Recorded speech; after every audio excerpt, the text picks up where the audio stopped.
part of our major challenge as a nation, literacy, which fuels insecurity.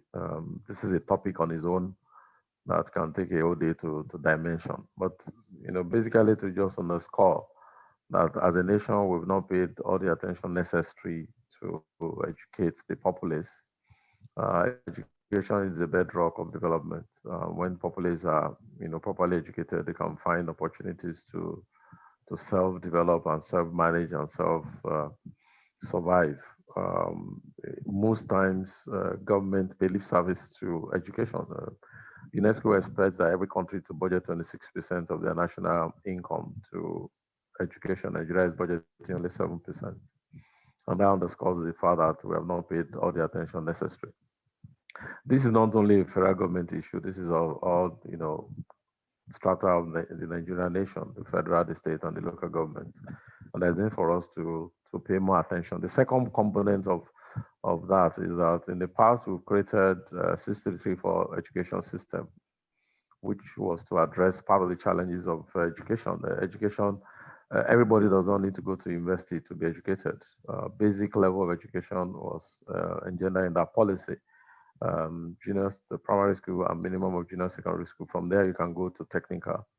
We have not paid attention. Technical is a major component for driving development for any nation.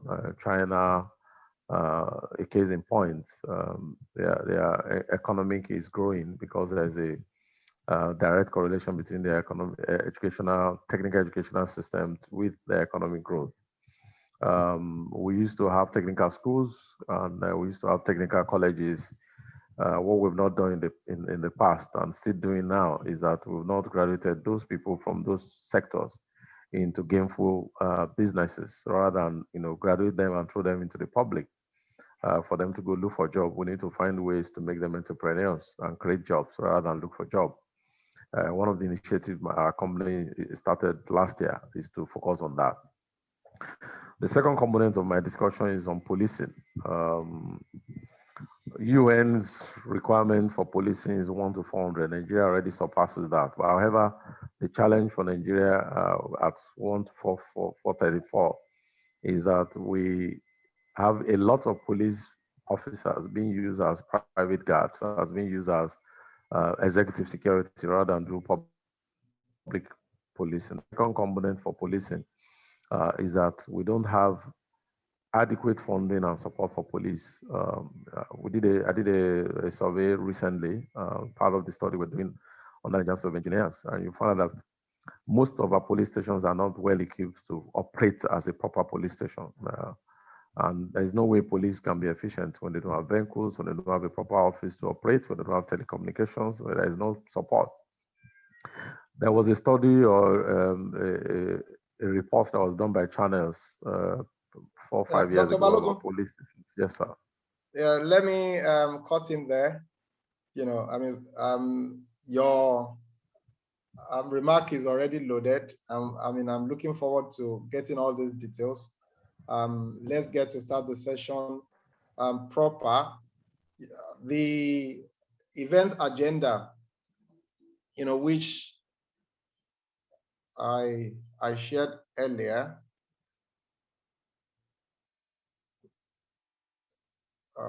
Can you all see my screen? Because it seems to be freezing from my side here. Yes, we can. Just the first page. Yes, we can. Yes, we can. Okay, let me stop sharing, and you share your own slide because it's frozen from my end.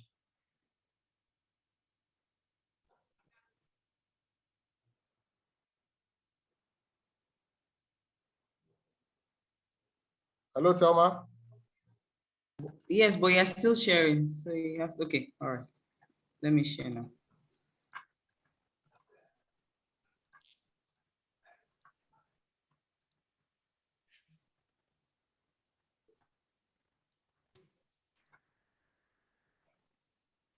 Okay.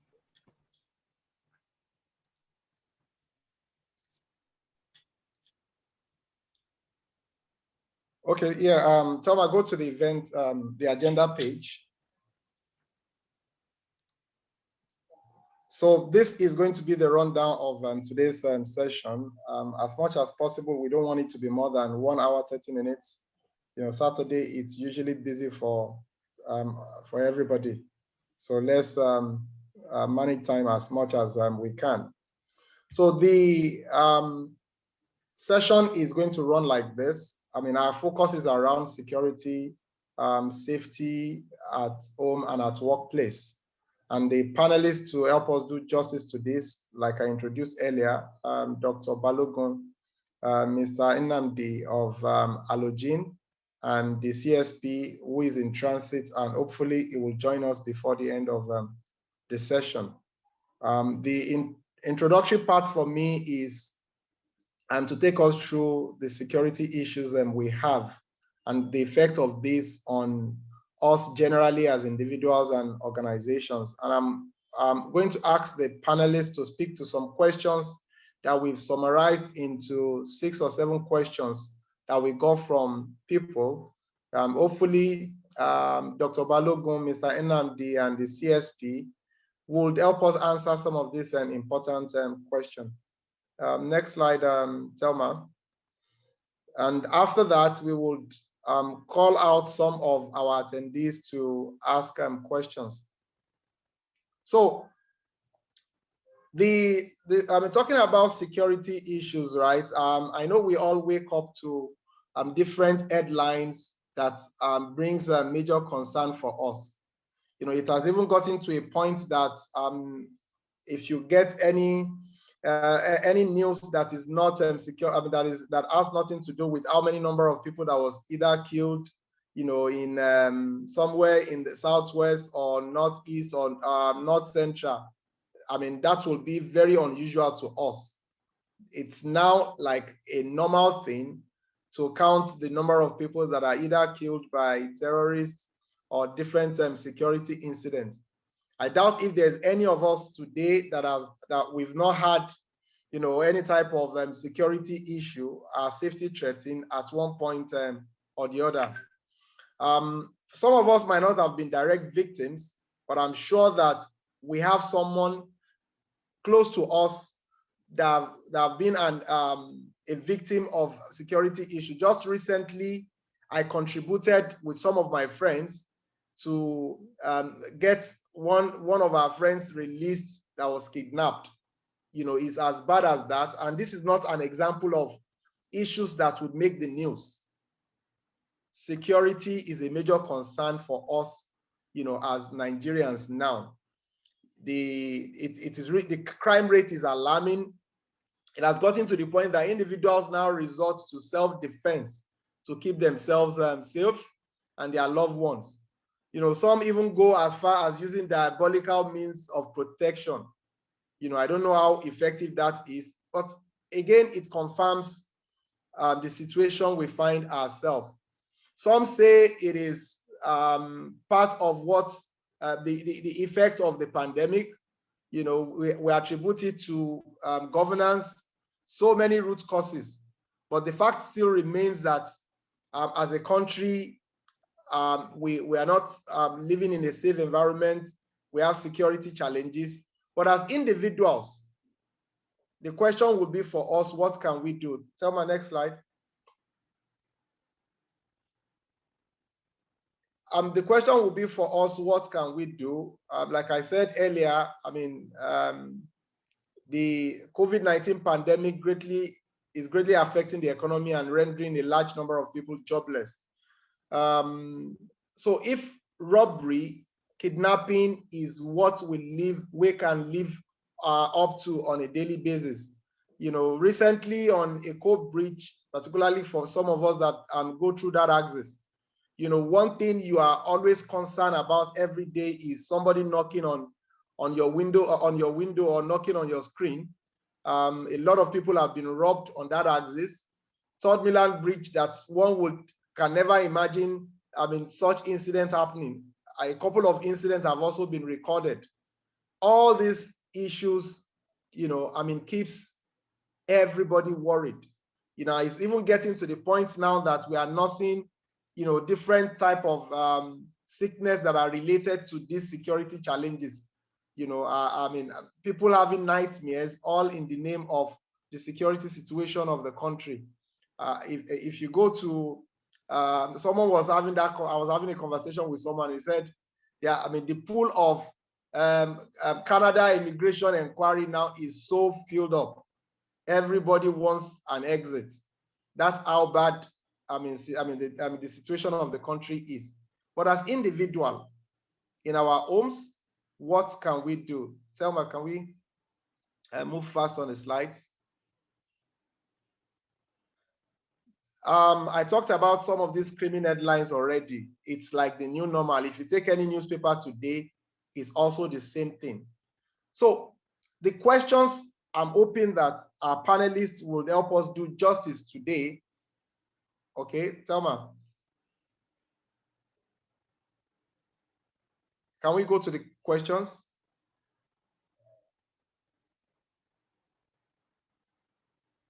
Hello, Thelma.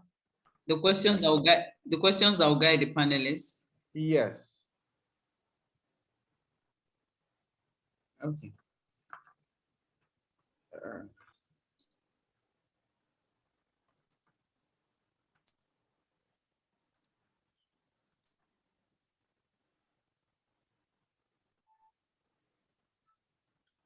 So these are the questions we expect you to help us do justice to.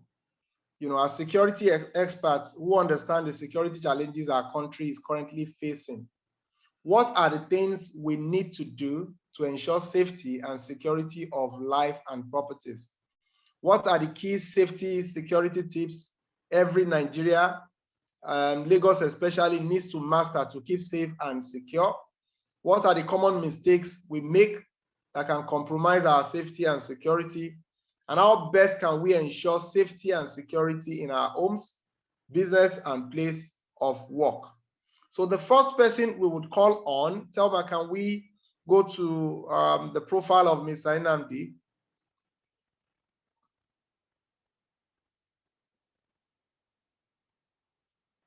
The profile page of Mr. Nnamdi. Yes. Yeah, that's what's showing on my screen. Okay.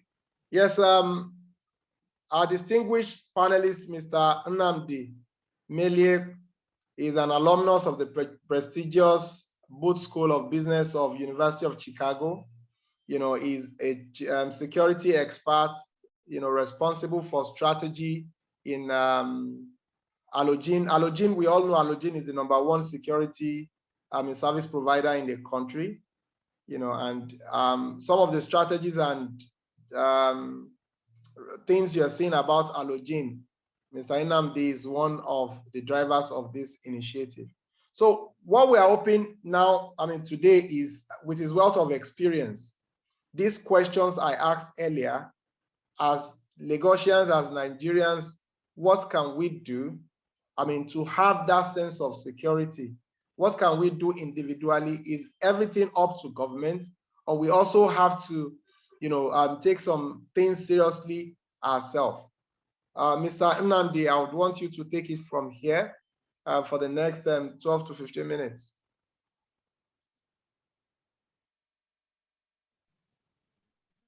Mr. Nnamdi. Okay, thank you very much. I hope everybody can hear me now. Yes, we can hear you now, sir. Okay, fantastic, fantastic. Okay, so I can start my delivery now? Yes, sir. Okay, beautiful. All right, thank you very much, everyone. I'm actually quite excited about the subject matter that we're discussing today, because this essentially aligns with the framework that we put in place within Allogene Security. The way we've defined security now essentially makes it personal. We believe, first and foremost, that security or insecurity, as far as the human context is concerned, is personal. And so in that definition, there are two basic pillars there. First and foremost is that we now have a personal responsibility for our own security. That's one, either to attract or to prevent. Now, on this subject matter, so bearing that in mind, right, I would like to take it from the point of view of the human being, we as human beings. The context of whether we're in the office or in the home or on the road actually removes the whole central point, because the key fundamental denominator is that it is us. So if we feel insecure, right, it doesn't really matter where exactly it is that we are. The most important thing is that we have a perception of instability or insecurity, regardless of where we are. And I give you a typical example when I'm talking to some of my audiences, my clients and co. You may be sitting in your office in Victoria Island, having a meeting, a board meeting and all of that. And you receive a text message that maybe a tanker has fallen on Lagos-Ibadan Express Road, right? The first thing that what that does to you instantly, regardless of whether you're on Lagos-Ibadan Express Road or not, is that you suddenly start feeling a sense of insecurity, and you begin calling people, where are you, what's happening, and so on and so forth, whether it has anything to do with where you are in your office or in your home. So that's number one about perception.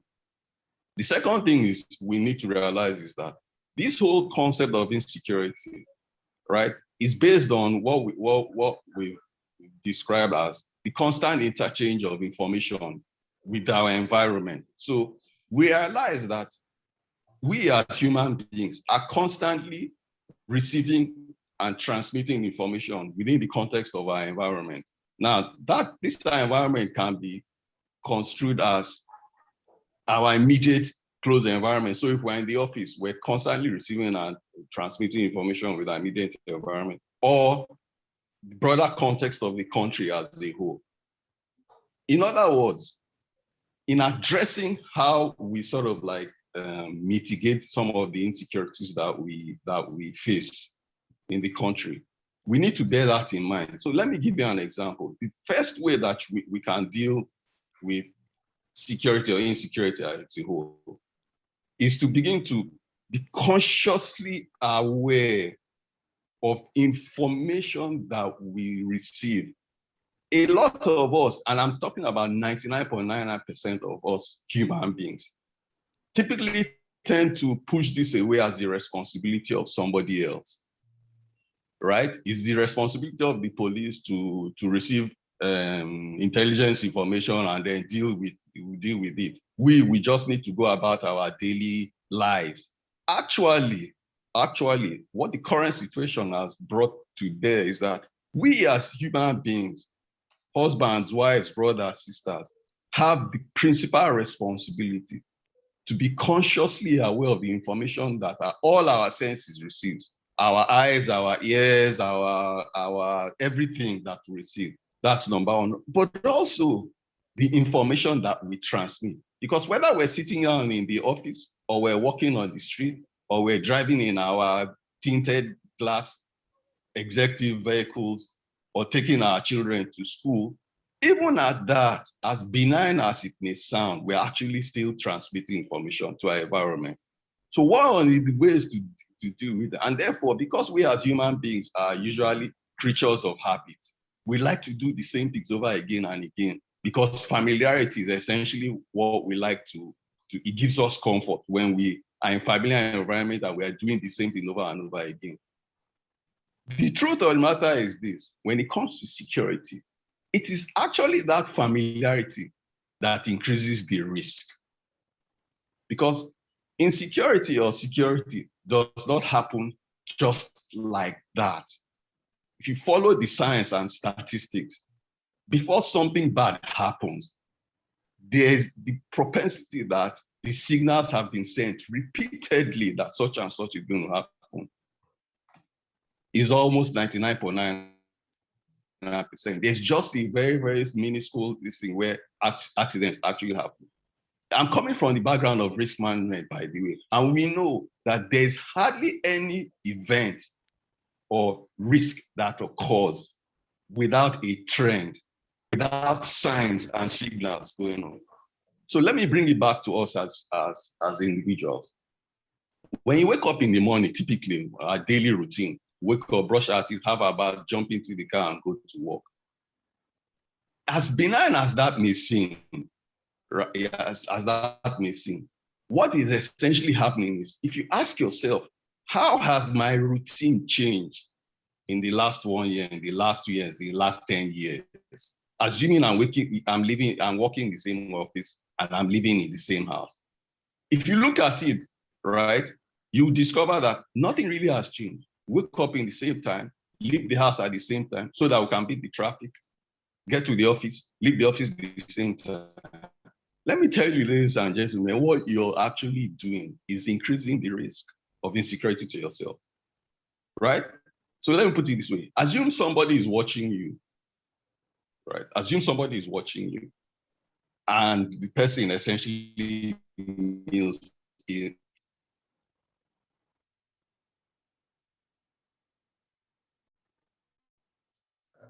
Hello, Mr. Namdi.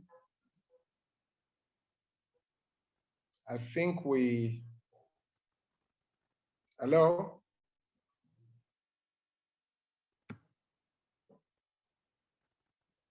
Hello?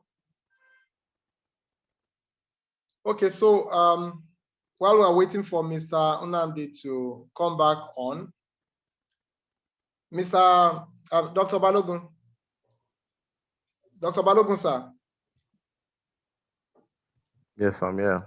Yeah, the last point I noted from Mr. Nnamdi is his emphasis on familiarity, how familiarity increases the risk associated with security. I don't know if you want to write from that to continue while we're waiting for. Thank you very much. I agree with him. Part of the things I Sorry, I'm back here. So sorry.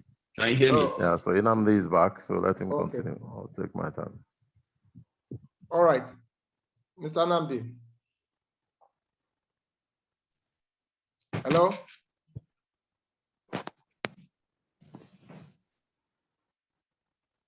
Hello, Mr. Nnamdi.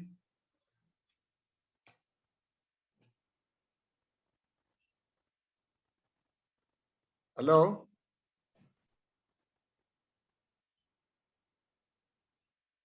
I think his network is fluctuating.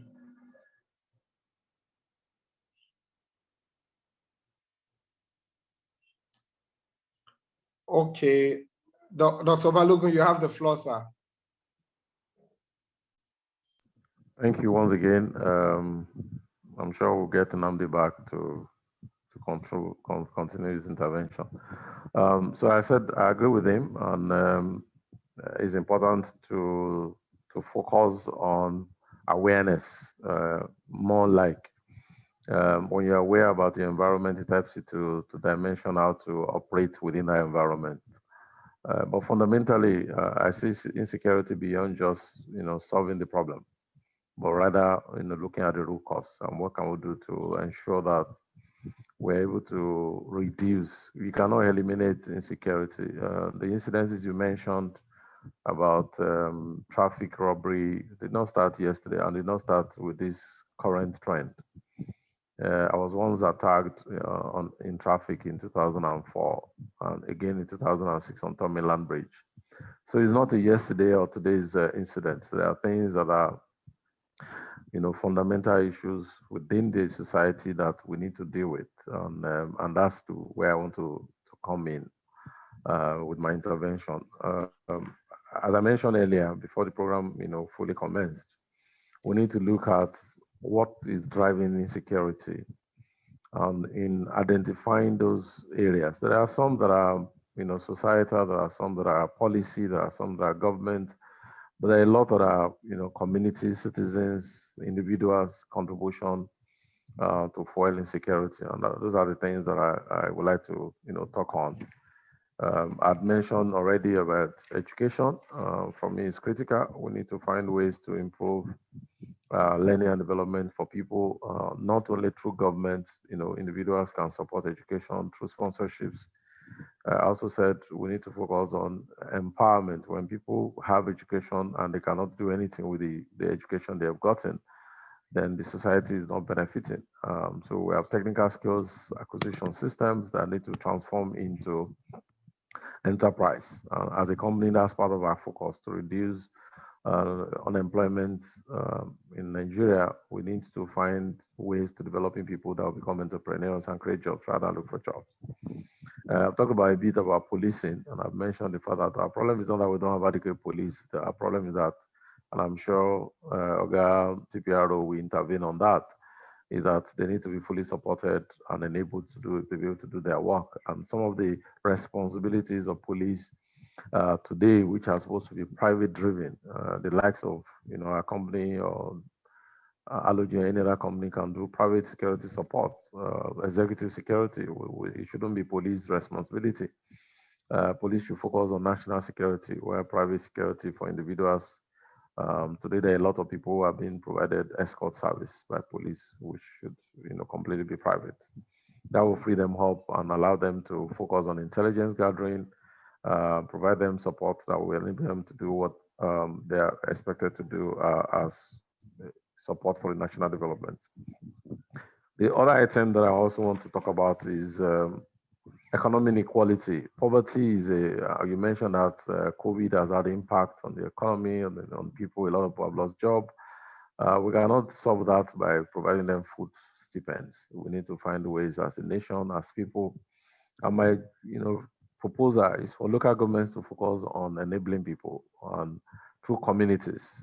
Local governments should not worry about infrastructure. They should leave the states to worry about infrastructure. What they should worry about, because they are closer to the people, is to understand what issues and challenges that people face within their community and find people within the same community to support them, to create economies and systems that support the people within the environment. There are a lot of rich people, not necessarily at the national level, within the local level can support local enterprise. I remember when the federal government started the 20,000 or 10,000 stipend to market women, a lot of people were laughing at them, but you don't know how much that can go a long way to help individuals in the local environment to have a life. School feeding is also a way of reducing pressure on families, because when children don't have any opportunity to survive, they go on the streets and they're exposed to a lot of things, and that creates its own insecurity on its own. Religious houses, we have very strong religious institutions and culture in Nigeria. They need to do more than just going to mosque and church every Friday. They need to find a way to support the economic development of the people of their members, and see how that can transform to reducing insecurity. Citizenship for me is also key. As Nigerians, we need to see the country and our environment as ours, and we need to find ways to contribute to ensuring that we do the best to make the country better. We cannot continue to waste and bypass bulk. Like Nnamdi said, we always assume it's somebody else's responsibility. It's not police alone, it's not military, it's not government. All of us is our responsibility. As citizens of the nation, everything that is happening around us is our responsibility to pay attention to. Porous border, government is dealing with it, but we encourage it, we enable it. We need to find ways to find, and that leads to small arms proliferation. When borders are porous, you see a lot of arms and ammunition being imported, and that's fueling insecurity on its own. On an individual basis, some of the things are already mentioned by Nnamdi. I just had that you need to be conscious of our environment. You need to focus on what goes on, not just security conscious, but developmental conscious. Who are the people living within the environment? How are they surviving? What do they do? You see people always on the streets. You don't ask questions of what is enabling them. Where do they stay? What do they do? And this is also part of creating, because that helps you to also say, okay, what can we do to because when people in the neighborhood where I stay, I've seen, during the three major crises we've had, the EndSARS and the xenophobic attack, we have seen people see people around there as people who are well-to-do, and so therefore they are prone to attack. And so you need to be aware of what happens around you. Be good citizens, support others. It's very critical to ensure that we don't see ourselves as just is our problem. Any other person's problem is this. You should go and solve it. We need to support other people. We need to reduce, showing our friends, showing that we're wealthy, the kind of cars we drive, the way we operate within our environment, throwing parties and events within our environment. We are sending wrong signals to the people around us to say that yes, we are when a lot of people around us don't even have at all. Yeah, Inamdi mentioned the fact that changing of routes, which I mentioned, we need to constantly check that we're not using the same route to go out and come back at the same time. It's all about being conscious of our environment and how we operate within the environment. Thank you. Thank you, Dr. Balogun. Your intervention is very detailed. I took notes. You emphasized the importance of youth empowerment and education. And thankfully, that is also something your organization is doing already. You also talked about intervention at the local government level. They are closer to the people. Something that speaks to that is some of the effort around intelligence and gathering, right? The local government should make security priority for them, understanding their local government, understanding the people they relate with very well. You mentioned religious organizations supporting, when it comes to this intelligence gathering, communicating and dissemination of information. That is also an area you mentioned. That as citizens ourselves, Mr. Enamdi talked about it. What are we doing individually to ensure to ensure we are safe, to also ensure that we are not only secured, but of course our loved ones are secured as well. You said the porous border effort is more of a government thing, and the government should do that more. Then you mentioned some of the challenges we face with policing. A lot of security officers attached to dignitaries. Now, so what I want you to also speak to, if Mr. Enamdi is back, I think Mr. Enamdi will be in a better position to speak to this. Still, as an individual, I want to arm myself to an extent, right? And what are these gadgets that I can use without in any way contravening the law for personal security? If I'm driving on Third Milan Bridge or I'm driving on Echo Bridge and I get harassed by young boys that I feel that, left one-on-one, they don't stand a chance. Can't I have gadgets like pepper spray, teasers, to keep myself safe, right? Now, if I choose to go this route, where can I get this type of equipment? Then secondly will be, again, because I know that the end of my own human rights is the beginning of another person's human rights. If I use tasers or pepper spray to defend myself, will I in any way be in conflict with the law? So I would want you to speak to that as well. Mr. Enamdi, are you back?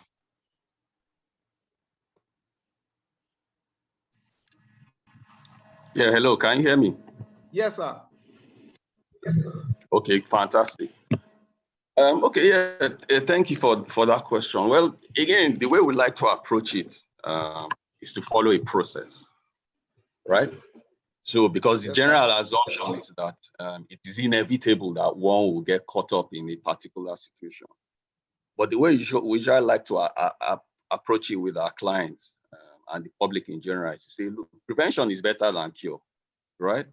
So we know that at some particular points in time, right, certain things generally tend to happen. So traffic holdup, for example, is not stochastic.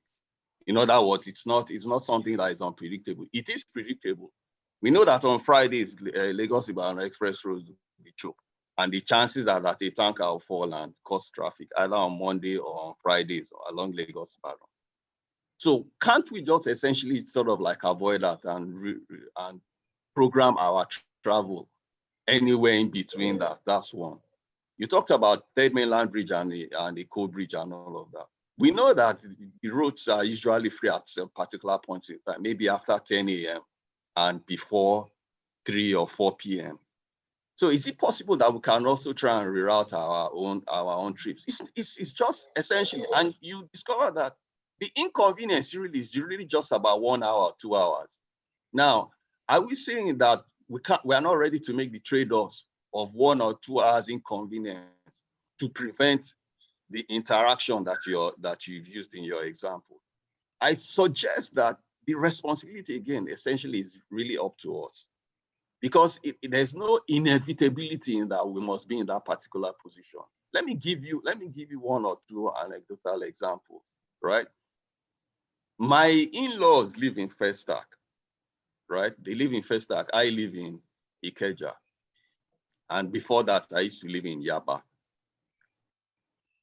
Throughout the period of lockdown, as up till today, because essentially I wanted to avoid that whole Orile, Mile 2, Oshodi, this thing. I have not seen my in-laws physically for 18 months. That's a conscious decision I have taken, because I know that if I need to go and see them or visit them, right, I'll have to go through certain parts of Lagos that I know have certain considerations. So tankers parked by the side of the road, the chances are that you may be caught up in those tanker traffic and so on and so forth. And since I know that those things have not been dealt with, I will not go. So initially, while in-laws generally tend, our older ones, they tend to be uppity, you will not come to visit me and all that. I've had to take the time to explain to them the reason why neither I nor their daughter or their grandchildren will be able to come. If they so wish, we do Zoom and all these other things. Do you understand? So this is a personal example.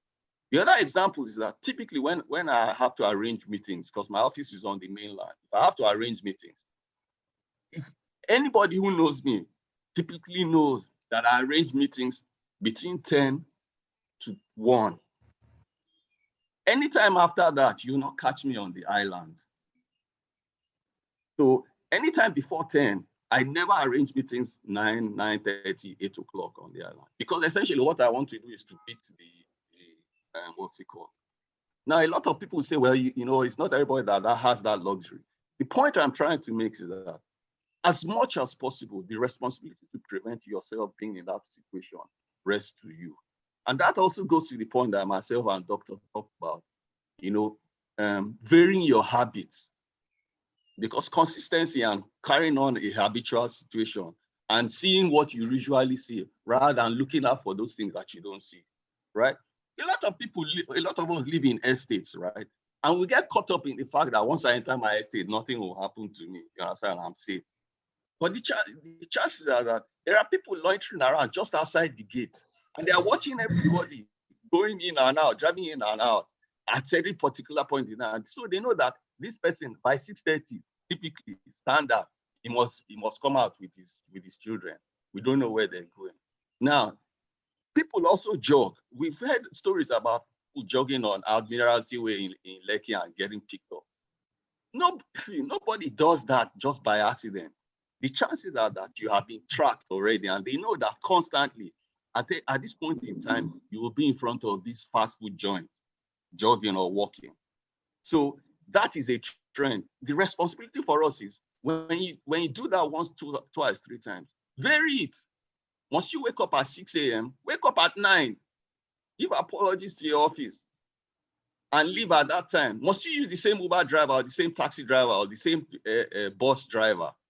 Vary it so that people will not know. Change your route, right? Now, when you've taken all that personal responsibility up and you now finally get caught up in traffic, I will not recommend by any way, shape, or form, this is not the United States of America, to engage anybody. As much as possible, if you can, just leave the scene of the incident. Your life is not under negotiation. You can't negotiate it with people who have no intention of sparing your life. So you are not a trained person. I will not advise anybody to engage with anything. The first thing that should be on your mind is flight. You gain no brownie points. You don't get a gold medal for engaging with hoodlums, right? So the first thing is, as much as possible, try and avoid those situations. They are not unpredictable. They actually are predictable. Statistically, there's an AM and an AM where these things happen. There's a PM to a PM where these things happen. right? So if you can't avoid it and you find yourself in a situation, first of all, be constantly aware.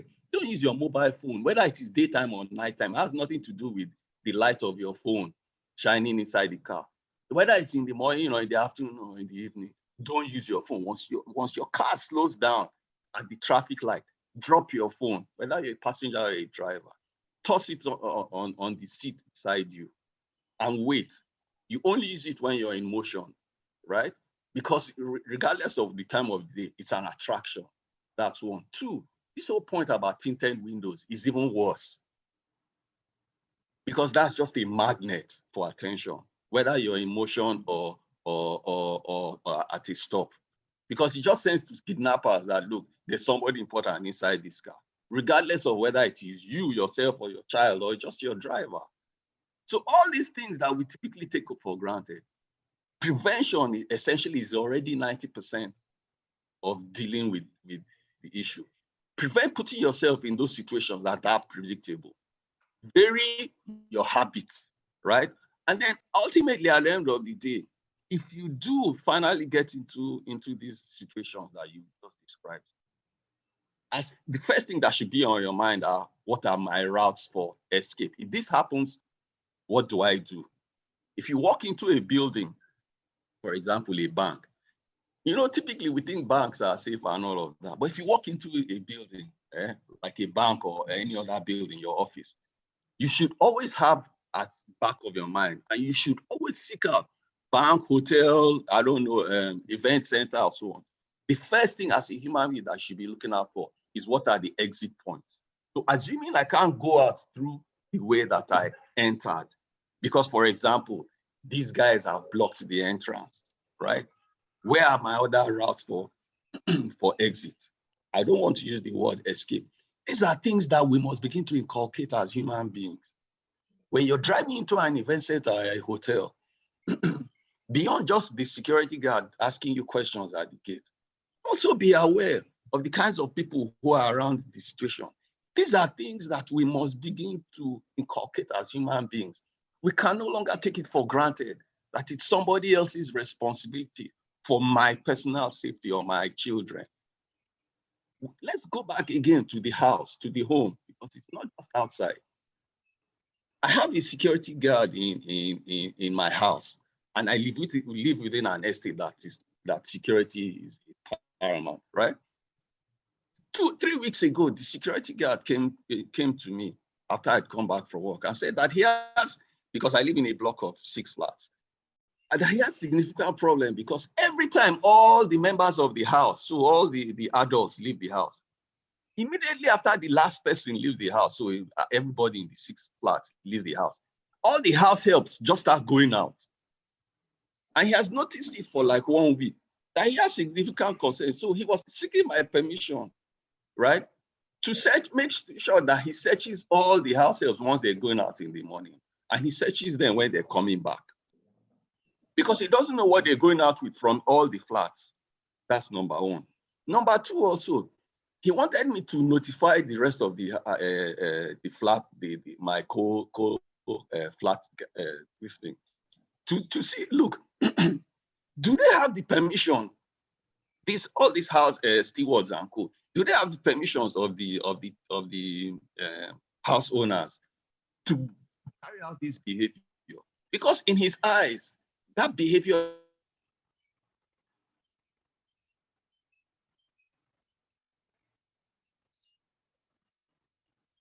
Okay. Thank you so much, Mr. Nnamdi, for calling our attention to the importance of prevention and self-awareness. Thelma. Yes, sir. Yes, can we call out the questions we have already, or we can also unmute? I think we have CSP on. We have CSP on already. CSP is on now. He has been on since. I've been looking for the name. I can't find the name. He's using your name. He's signing with your name, Thelma. Okay, so I have a Thelma here. Okay, let me ask him he had his video on. to start video or maybe on mute. Okay, apologies, sir. We didn't even know you are on. Thelma, can you take didn't us see back to that those too. questions, to the questions we had for the session? Since the Okay. CSP is on, a lot of conversation has been around, you know, how what the police is doing. You know, we are talking about our individual personal safety when it comes to security challenges. Mr. Inamdi already emphasized on what we have to do individually from the awareness standpoint. Mr. CSP, sir. Hello, sir.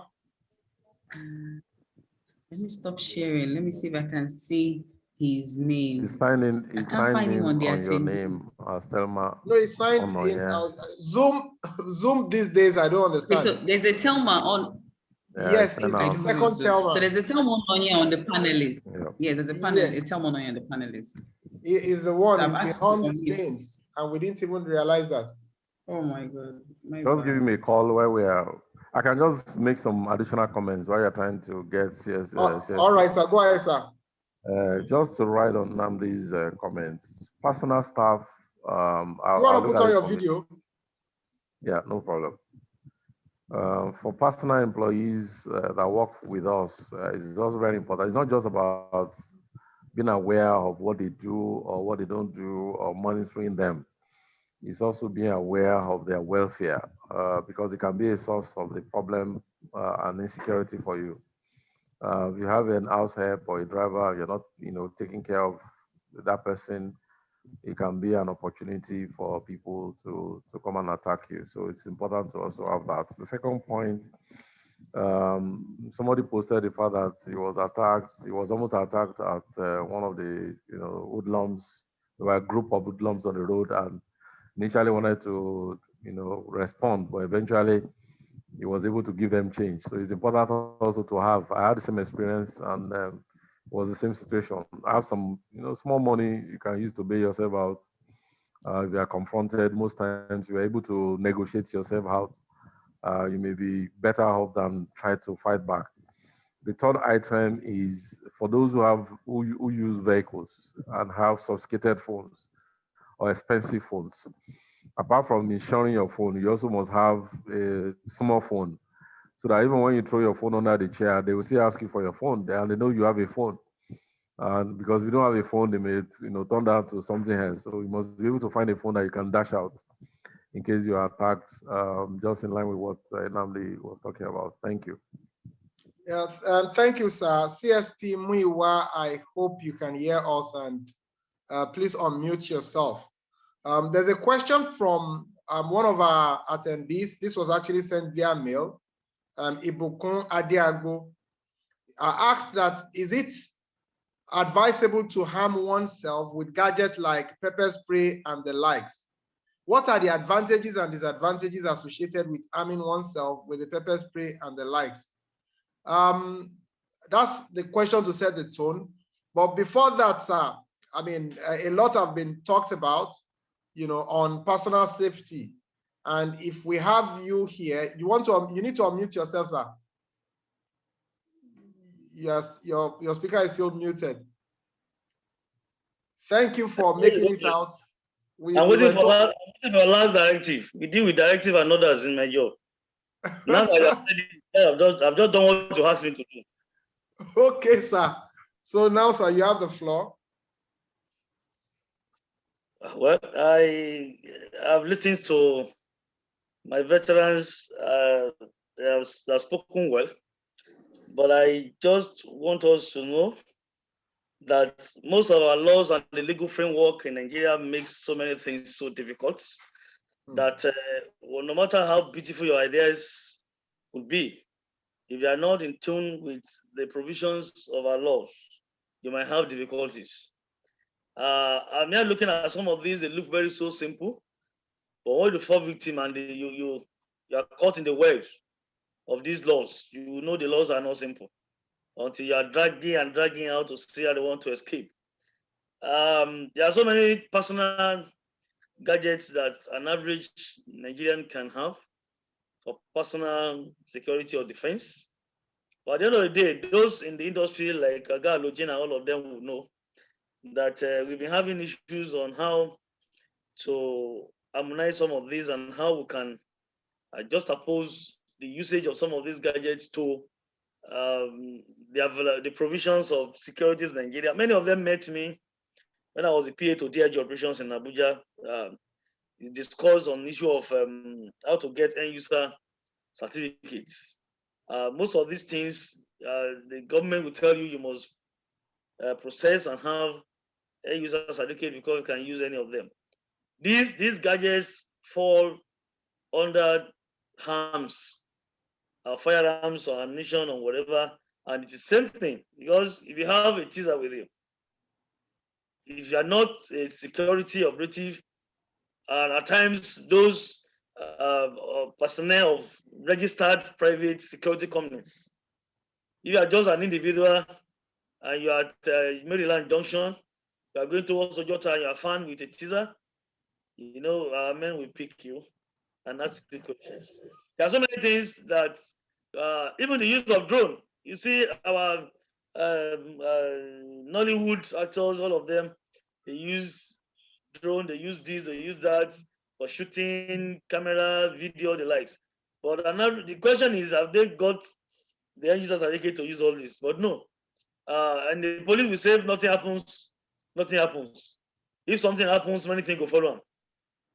And that's why we have a lot of problems as per the use of these gadgets. There's nothing wrong about it. If the security companies can take it up, anybody from them can sponsor a bill and the National Assembly to see how they can review some of our laws to incorporate the usage of these gadgets for Nigerians, not for us as security agents alone. And not for, because I know many of them use registered security companies. They know they have fake tools, so those are not registered there as well. But those that we deal with are registered private security companies. Many of them they have license, they have everything to use this. But can we give this to an average Nigerian? That's the question. Because if these are found, they can easily charge you for low possession of anything, or low possession of weapon, or low possession of this and that. So it's not so easy, except we review the law and we see what all of us can do collectively to see how we can convince the National Assembly to review the law to incorporate the usage of some of these gadgets. Fantastic, these gadgets are very good. Traffic robbery is a major problem we have in Lagos now. Courtesy has gone. Traffic robbery is the one that we are still battling with all our resources. There's nothing wrong somebody in traffic on a wheel is attacked and is using his pepper spray. Just use a very strong pepper spray and the person will run away. Most of them that come to attack in traffic, they are not armed, they are with dummy guns. But who will know that this is a dummy gun? When you see the black one they produce now, it's just like real Beretta Makarov pistols. If you don't touch them, you will know they are fake. But an average person on a wheel at Eco Bridge or Akpongman or is it Chinatown, or what do you call this place? Before Gudu, you just think is real Beretta pistol, and you just surrender. But if you have something like that and you are strong enough, the use of the pepper spray or the lights can assist you.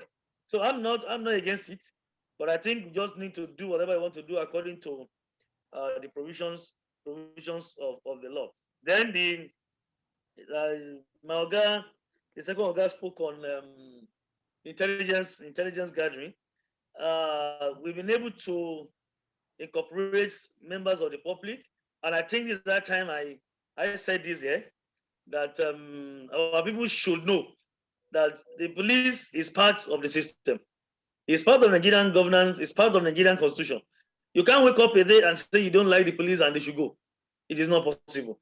So if you have a blessing or a problem that you cannot just discard a day, the best thing for you is to just sit down, focus well, and see how you want to overhaul that system to suit your own purpose or engagements.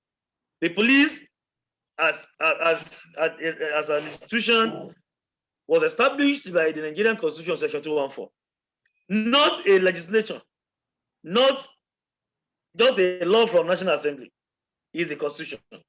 And if you have a body like this, whether it's doing good or you think it's doing bad, based on your own perception, the best thing for all of us is to come together to see how we can make it more functional and efficient. So I want to appeal to our people, once again, that the issue of intelligence gathering is not like a Tea Party thing. It's not like the way we used to do it in the olden days. There is need for all of us to say, see something and say something reasonably. It's not that you just see and open your mouth and say. See something and say something. Like they have said, there is no how you want the police to be everywhere. The SIB, that is State Intelligence Bureau, working with the DSS to get intelligence might not be enough for us than the way they do in developed countries, that an average citizen of the country will be part of the security system. Whatever they see, they say. In fact, in London, many of them, the aged, that's their job. But when they just sit down, they look through the windows, all they do is to make calls all the time. They call them amebo. Anytime we travel, we say, this mama, what's your business in my own? Any small thing, they make a call. Any small thing, they make a call. So I think about our elders and those that have the opportunity of doing same in Nigeria should be encouraged to do so. The era of the fear of giving, letting loose or letting people know the confidentiality, as in informants, let me call them informant now, quote and unquote, that they are prone to attacks, and because police don't keep secret, that era has gone. The other thing I've noticed in Nigeria is an informant will be the one to expose himself. The case, somebody reported a case of Igbo smokers. Let me just use our traditional language. Igbo smokers, that's Indian smokers somewhere in Lagos. And the Baba told me personally that they joined somewhere, don't let me mention the place, at a point that the guys will come around 7 p.m., 8, 9, 10, then they smoke, they harass ladies, they snatch bags, they do this, the police should come. He called me personally, and I mobilized men to the place we arrested them. Do you know the following money? The Baba in the community now put on Agbada, no ma Baba or Babas. Now say yes. Now me, why is the reliable person? He's trying to press me. That mean, why is he so responsive? I mean, why is this? Our continue to that's in Yoruba. Our continue to which means immediately he called me. Police came and they packed all of them. Not knowing that one of the guys that escaped, you know, when you went for it, you can't pick everybody. So the Baba didn't know that one of the guys heard what Baba says. Oh, Baba, you know, talk. Say, nah, you, no, wala. So after the men went to Oshodi, we arranged them, and you know, a lot of pressure in India is not that serious. I think they spent 5 or 6 months and they came back. So they went to Baba's place, they passed on Baba. So Baba now said, it is Muiwa that I told. It's on an indictment on my part that this Baba called me personally. And it is called it than to say, gentlemen of special squad, please move to Ososo area and go and do this for me. And they went, they arrested almost 30 of them. We recovered M from them. Fine, good job. So I was wondering what was the problem. I went out again myself to find out that who actually gave out this information. Could it be commanders of these tactical units I gave information to? Well, even at that, I didn't mention Baba's name. So who told them is Baba? So I did my intelligence gathering. I went to that community myself. I put on my jalabi and face cap at night. I was on bike. I moved around. They took me to the place. I was just drinking with them. I got intelligence, trying to say. I sat at that jam about. That's terrible joint. I sat there. I was just talking. That is the way the boys talk. Baba came the other day. We give him maximum shishi. So I called Baba. I said, Baba, the following day he called me. And the police came. What went wrong? He said, we are having a community header meeting. And I told them that you are reliable. I called you, you came. I said, Baba, somebody picked what you said. One of those guys picked. And they actually dealt with you. It's not me. So what I want to say is, giving information to some of us, our informants, quote and unquote, are careless at times. They expose themselves when they give us information. There's no need for you to go back and be saying and praising yourself or praising the police that I called them, they answered me, police is this. Don't say it, because they will know you are the one that actually put the call across to the police. So deal with senior officers when you want to give intelligence. As a landlord, if you have police officers as your tenants, just don't share any intelligence or any information with them. Just look for the DPO, the area commander of that place, or the PRO, or the commissioner of police. That's why we give out our numbers. Most of the platforms are shared the telephone directory of the command or most of the platforms I belong to on regular basis, that you put this calls across to us. We know how to gather intelligence and to assess this intelligence. So the issue of the stakeholders, there's no how we want to do it like Oga Nnamdi said. We deploy men to even protect VIPs. This might not be our job if our security operatives are well recognized and just give them the support we need. So it's like I said, but we are not under, we are not in charge of registration of private security companies. I think that's NSCDC does that. But whatever it is, we partner, because I know they have an association, and they have come to my office in Abuja before I left Abuja that time, and they came. We discussed on so many things. We still have. If you have the opportunity of meeting them again as an association, there are so many things we're going to discuss to help the private security companies and the police in that. So generally, our stakeholders are being encouraged to move close to us, to all security agencies, not only the police, because we have a security council meeting. We do. The commissioner of police is the chairman. Other heads of services are always they come around and we discuss.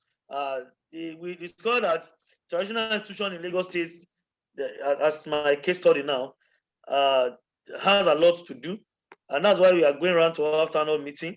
We have done in Ikorodu, we are planning to have in Aja, because we know that where we have border towns with Ogun State, these boys come in, and we don't need to fortify our border communities, and that's why we've been having these town hall meetings in some of the, particularly Ikorodu division of Lagos State and the division of Lagos State, which covers Aja, Itiosa, and part of the local government. So we have noticed, and we have told the government that some of these traditional rulers, they bring in some of these bad boys to operate, either to fight for territorial power, or to claim land, or to do land grabbing and the likes.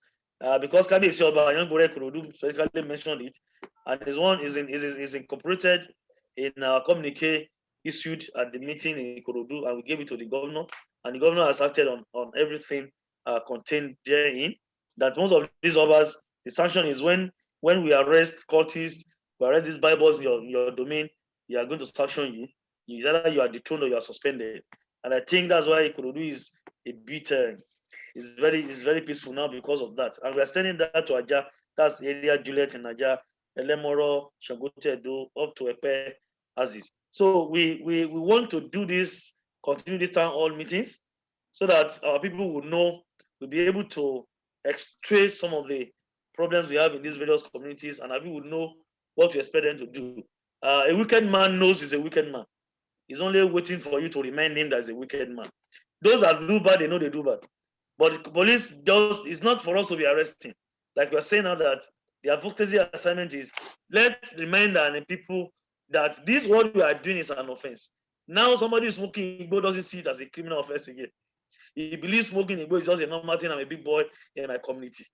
But we need to remind them that, come, do you know that when you are smoking this is a criminal offense? So that's why we are going to all these communities to talk to them, to remind them of what they should do. Traditional institution has been charged to be alive to his responsibility. Religious leaders, the era of preaching prosperity instead of salvation should go. Most of our religious leaders now preach prosperity, that if you don't have cars, you're allowed to come into the compound. And you know the ripple effect of that, psychological effect on that on our young guys is that, oh no, I must have money because I want to see in the front seat in my church. This should stop, please. I want to appeal to our religious fathers. This should stop. Why can't we preach salvation? Tell them that, I think it's in the book of Job 1:21, that says, Nickel, I come to this world and I go back nickel. I think it's the book of Job. Tell them that whatever you acquire on earth, you leave it here. So there's no need for them to run up and down from pillar to post, that they want to have money, to have this. Let our religious leaders preach salvation rather than prosperity. Then we want to use them to please, because to an extent in Nigeria, we believe in them. Let them assist us and send messages to them. Kick against social vices. It's getting our moral values are eroded.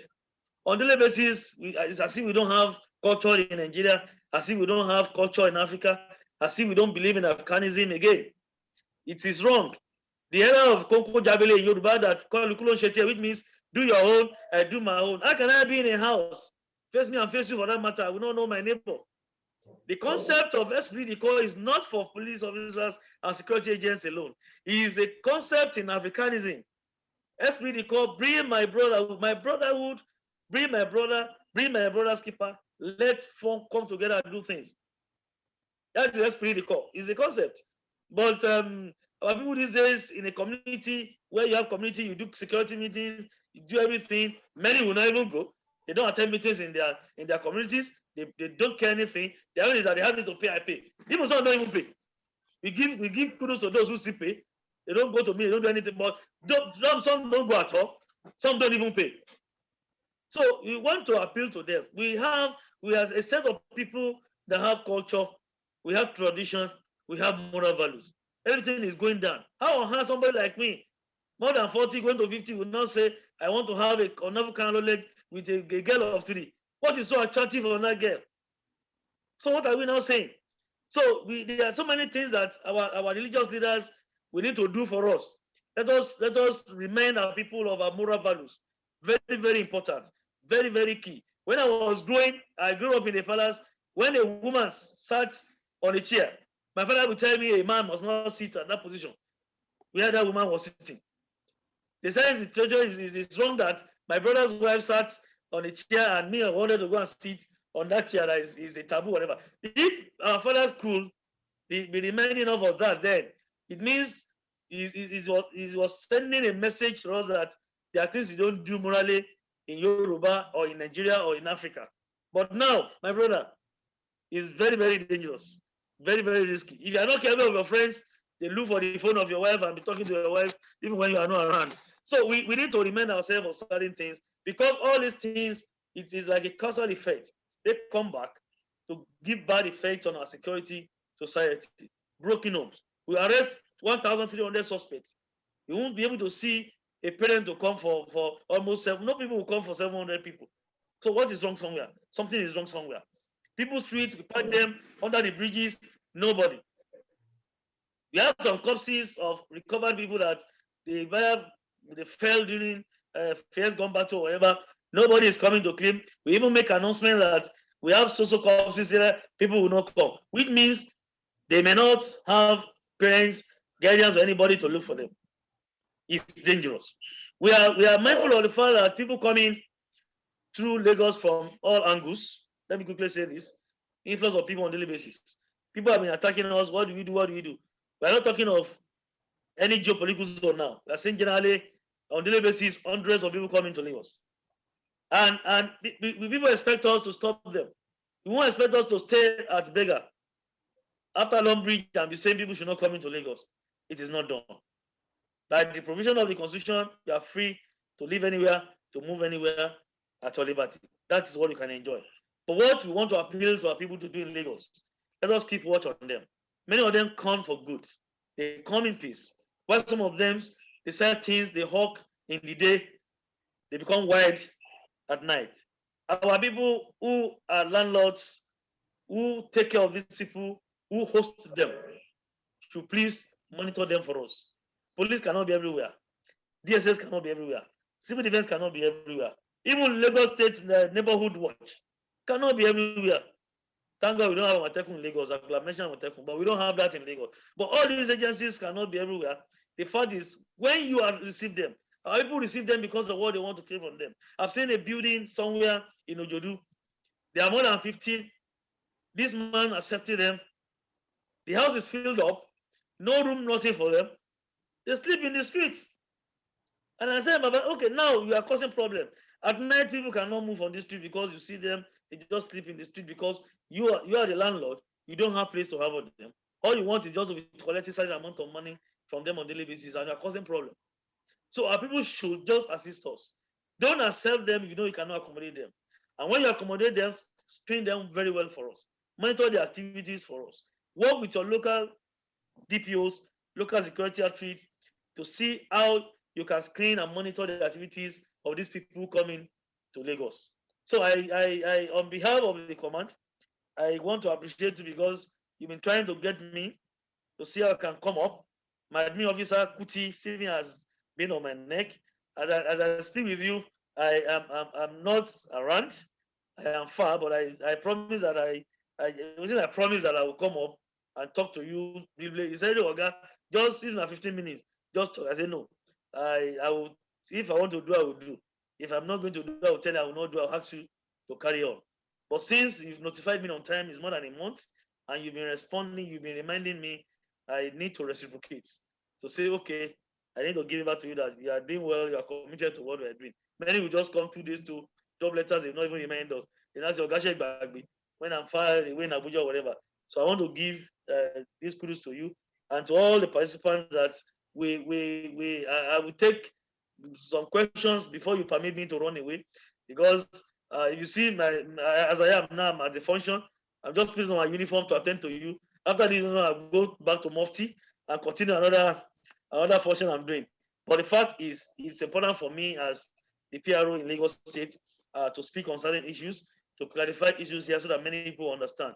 But basically, our security companies, private security companies, they need a lot to do to assist the police to fight for certain things. If they sponsor a bill, it's not too much for them. It's not out of point.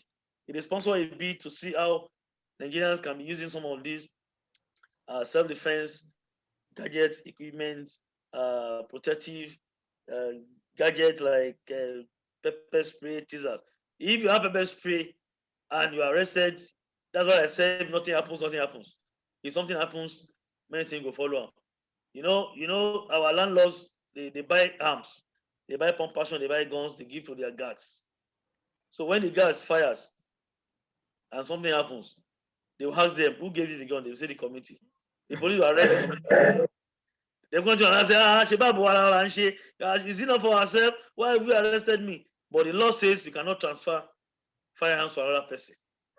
The person whose name appears on the license must be the one to bear the arms. But we made these mistakes.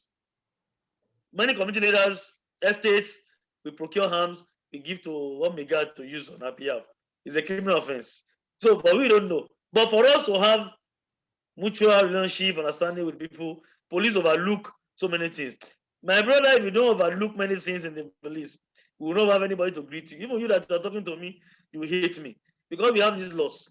Police don't make law, we are to enforce the law. But these laws are so many that if I listed laws to people one day, they are just I want to know the constitution. I say, no, constitution is not the grand norm, it's just the apex law. You have criminal laws, you have criminal procedural acts, then we have miscellaneous acts.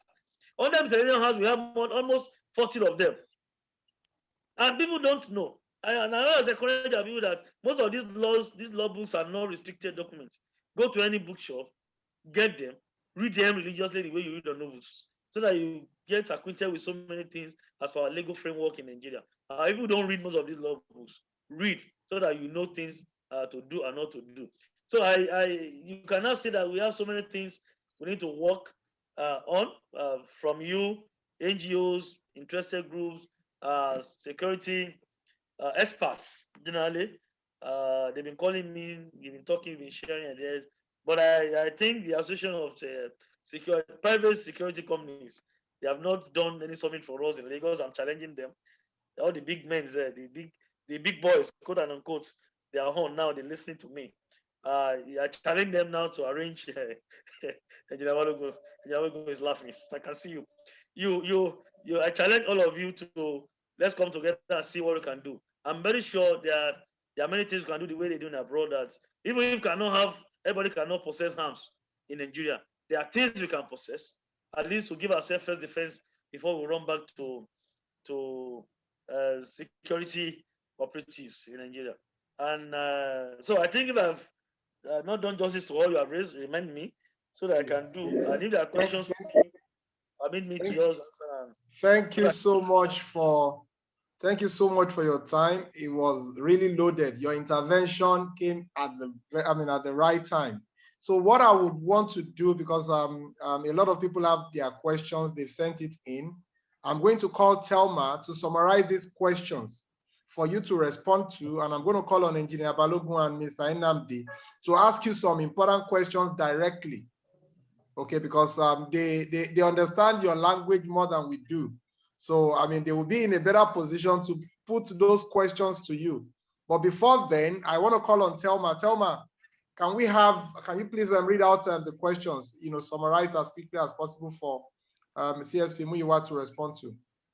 Telma? Okay, I'm here, sir. Yes, go ahead. Okay, so on the charts, thank you, Ms. CSP. It was a good eye opener. So this question is directly to you, and it says, what is the position of the law in terms of rescuing an injured victim? Before now, we know that one can be held responsible if the injured person did not stay alive, but someone said that has been changed. Can you shed more light?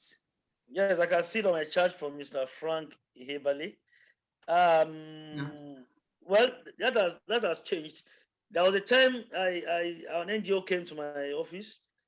We discussed, and Mr. Dennis, a retired assistant director of DSS, was involved, and we had a discussion.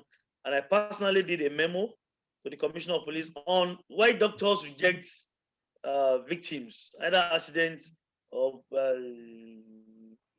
bullet wound victims or patients. Why do they reject? And I did a memo, and I remember that the Inspector General of Police has cautioned our medical practitioners against that, not to rejecting anybody. If you rescue anyone, that's why it's part of what I was saying, that before we used to do it, but later people started accusing the police that when somebody is found lying down somewhere and you rescue the person, take to the police, you're going to be in soup. And I can attest to that too. It's not so easy. But the fact is, we have made it so simple now that one, if you rescue anybody, we don't expect any police to take you as the prime suspect. Rather, they should just encourage you until investigation proves that you are indicted one way or the other. You are trying to see how we want to go do investigation before arrest. There was a time the IG said that, why can't we go into investigation and get credible evidence then before you go for arrest, rather than arresting, then come back to investigate.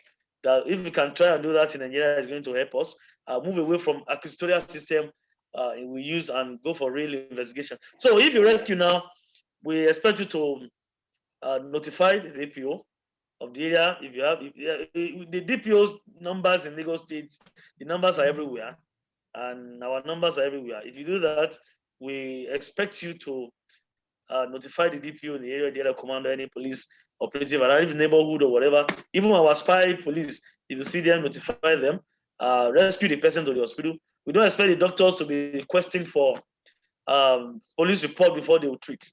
No. But some of them in confidence told me that, if you no request for this and that, who will pay us our money? And I said, well, your call is different from my call.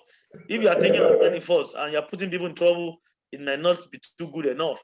God might not even like it. Can't you treat this person and we assist you to get relations and see how you can get your bill paid. So, Mr. Frank, do that. Anybody want to rescue the person. Take them to the hospital or whatever. If it's to the police, you can do that. You don't mind, but I think hospital first before the police. And the doctors have been encouraged. I have a platform for all of them in Lagos State.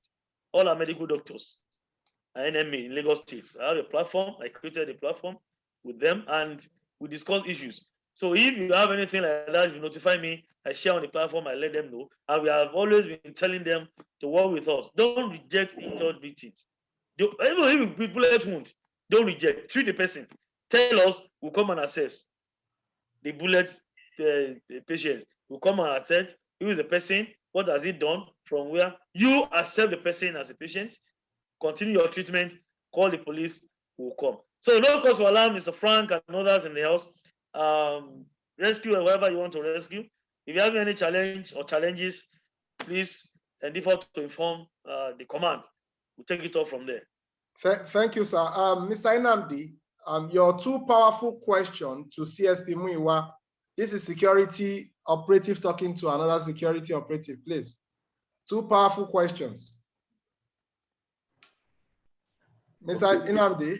Yeah. So, okay, I actually just have one question, and for me, it's. Can you put on your camera, please? Okay, yeah. So I just have one question really, but embedded in it is a lot of things. How do we improve the trust between the rest of the public and the police? And that's a double-edged sword, by the way. So it goes beyond the police telling us that the police is your friend, blah, blah, blah, and us calling certain phone numbers. The reason why there's resistance to interaction with the police is based on the whole idea of the approach that the police typically has given to the rest of the public. So for me, it's important that this is addressed because coming from the scientific basis, even the nomenclature called Nigerian Police Force, if you go back to the history of this country, the police was designed to contain the citizens. It was not designed to provide a service. We have since become independent from those who set up the police as a force, right, against the citizens. We're now in a situation where the police is providing a civil service, right? So the basis in which us, the citizens, are going to trust is the cement that provides the relationship between us and the police. So how, in your own way, can the police engender the trust towards the public and the civil population so that the interactions, right, becomes, first of all, more civil and more sustained, and so that we feel freer to engage in any way, shape, or form? Because let me tell you the truth, and there's nobody can deny we're in the private security space. We know that the success of private security is essentially because of that. People have looked for an avenue outside of the traditional to access certain services. And that's why you see our these things. So it's important that, as you mentioned, DSP, that we are all one total universe, whether it is the police or the private security, we are all one complete universe.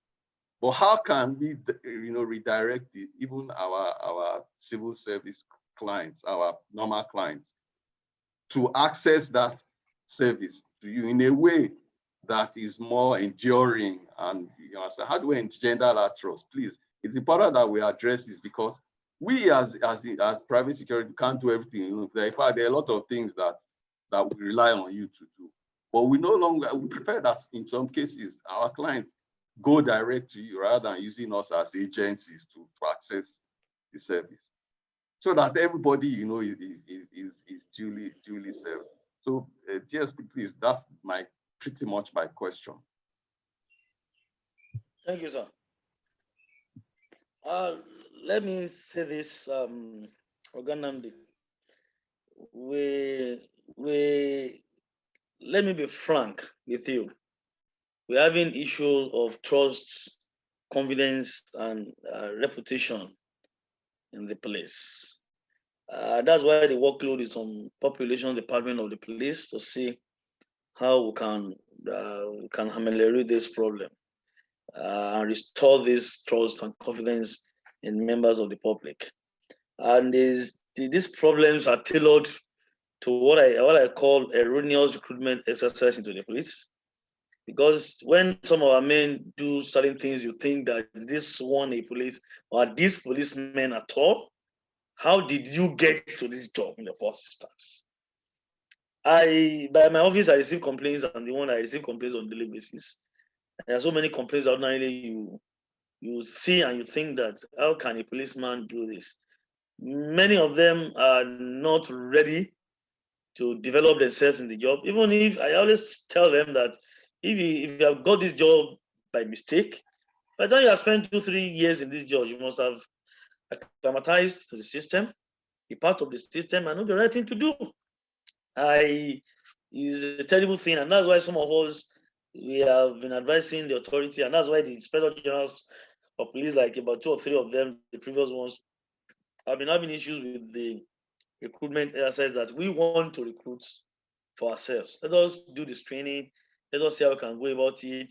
Let us harmonize how we recruit. It's recruitment to the police force or any agency in Nigeria should not be a constituency project. Yes, I say this. We just say, hello, this, give me 10 names there. Hello, Ross, give me 5 names there. I want my constituents to be employed. It is not security job. I've been having issues with so many honorables when I was recruitment officer in Ogun. When I was PR Ogun, I was recruitment officer. I was petitioned for rejecting a candidate. And I went to Abuja to defend myself. Senator Ayogweze was the spokesman of the Senate that year. When I finished my defense, he gave me money. That this guy looks smart and is very smart, because I gave them why reasons this should not be. That this guy could not read a portion of Nigerian dealings, just a portion, just read a paragraph for me. And he said he's a graduate. I rejected him. He said, no, there's nobody from the local government. I said, no, I'm not using quota system in the state in Ogun to do this. It is somebody who can talk. I went to defend myself. So we are having issues as per recruitment. They should just allow us to do recruitment. Let the IGP do. Of course, with the help of Service Commission, because they have a role to play as well. I'm not saying they don't have a role. Let us have proper people to be in this job. Not that I want to satisfy my constituents, my brother, and to just send them to police. If you is what we give to us, we give back to you. If we are doing recruitment, 3 sets of people, we always recommend the local government chairman, the traditional ruler, and a rank not below lieutenant colonel of my rank to recommend. And if the 3 people are recommending somebody to us, should we have a doubt about the person's credibility? No, but there's a problem somewhere.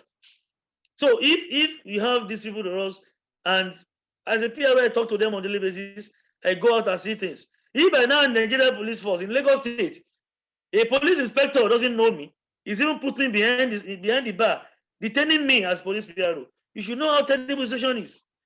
Is that he doesn't have local knowledge? He doesn't listen to news. He doesn't know anything about policing in Lagos, and it's a staff of Lagos State Command. So if such a person misbehaves to you, Mr. Nnamdi or Dr. Balogun, you now say, the police have come again, whereas he has done it to me. A policeman in Lagos State, even in the Keja, close to my office. And me, he doesn't know. He said, where do you work? I said, I work in Unilag. I mean, I teach geography in Unilag. He said, okay, you work out for night, enter cell. He doesn't want to know more, whether I was on essential service, whether I was this and that. His own was to keep me behind the bar between 12 and 4. He will settle me, do whatever before the area commanders or DPO comes, so that they can torture. But he met his Waterloo because they see me behave, and all of them on duty that day were in the cell for a week. The fact that they failed to know that's me, one, my walkie-talkie was with me. My walkie-talkie was cease talking, giving CTREP 1 AM CTREP, mentioning their own formation. Don't let me mention the formation here. Mentioning their own formation that based this, come on here, so CTREP and this and that. Yet the inspector did not even notice. Was not sensitive to the walkie-talkie, let alone knowing me what the job is. So for you to know the system, in Yoruba, which means things have gone wrong for a very long time. It's not now that I say it is wrong. So I want all of us, youth and private security companies, to assist. Let us work on recruitment exercise into the police. That's number 1 thing. Then the issue of trust. Like I said when I was giving my experience as per intelligence, our people at times they tend to, members of the public, they tend to just believe any security agent they come across. It is not so. Another incident was somebody sharing intelligence at a beer parlor. Let me be local, beer parlor. Don't let me say a lounge, beer parlor. And they gave intelligence. They said, okay, I've told the policeman, no. And then how will you be sharing intelligence at a lounge where you are smoking, you go and taking JD or Funagal or Pine or whatever? It's not serious. So somebody will pick, information is everywhere. They will pick and say, it is also sergeant I told. Or the sergeant too might say, those are for me, I will work on it. Not that situation. We should be mindful of who we relate with, the information we give, and when we give out this information, so that I can treat, analyze information usefully, not just to talk. That you want to talk to anybody you see. It is not done that way. So the issue of trust is, there's, like I said, even if we spend millions on public relations in the police, it might not work for now because people hate the police for many reasons. And our men outside there too, most of them, not all of them, please, most of them don't help the situation. I always tell people that what is bail money? That's the major number one problem we have, is bail money, bail. That any small case like this, I want to collect money. I have almost 30 of them in my cell, and they were there for the weekend for still arresting people for tinted glass permits. When IG has spoken that if you have factory fitted, you are exempted. If you don't have factory fitted, don't even go and paste anyone at Ladipo or Balogun Market or anywhere. Don't fix anything. If you want to fix, you need to write to have a medical report as backup to tell us the reasons you want to use things on your glasses. Now everything will stand still. Don't arrest anybody for now. Don't do this. Don't do that. Yet our men, we see me telling them, civilians, the IG they talking over Abuja, you know, concern me. On IG talking, you know, concern me. Me, I don't arrest you. Enter cell. I mean, once the PRO will call, release that man. You see, go ahead to collect 10,000 naira, and you expect me to just leave that policeman to go. No, to Fiakwa, over my dead body. He will be in the cell and be tried. So the problem is, many of them on the faith, they don't understand that police job is a very noble profession, whether we like it or not. Like I always say, I said the first job created in the Bible, on the latter mode. In the book of Genesis, when you read from chapter 2 to verse 15 downward, the God policing and giving Adam and Eve instructions to keep watch on Garden of Eden. I don't link it to creation of policing. That's the first job. Every other one comes after that. God has interest in policing us. God has interest in providing security for us. So all security agents must have belief and trust and have the fear of God when they're discharging their duties. You arrest somebody, a mama selling pepper, the top, buba, is different from the euro, that is the down. And you know within you that you are even better, far better than this woman. You are demanding for 5,000 naira. The woman will now be running skater to raise 5,000 naira. They will now call me because I'm the closest person to them. They will call me, and a policeman will pick offense that meanwhile is intervening. Even the another thing is the supervisory head will say I'm disturbing them. So we face a lot because we want to sanitize the system. We want things to be done correctly. So we need to extract the whole system, go through institutional transformation, link it up to structural transformation in the system. Then we talk of personal transformation, that I want to do this. Like I always say, I've not collected big money in my life since I joined the police. Many are surprised. Say, no, me as a PR man, I'm going to be a foolish man to demand for bail money. If Mr. Nnamdi has come for somebody now, I've accepted Mr. Nnamdi, you can go with the person. You'll be surprised that me who are job in Nigeria police is saying I should go with my suspect without a cover. I'm impressed. He will get to the office, he will share it with his colleagues. That come, I see something for police today. I bet somebody and they didn't collect cover. I'm impressed. The man say, no, who be that? When you are going next time, let me go. I want to meet him. From there, you are establishing a friendship. And I always tell them that these are our friends that we use to do good, either officially or personally. So our men that we have, they don't believe in having good image.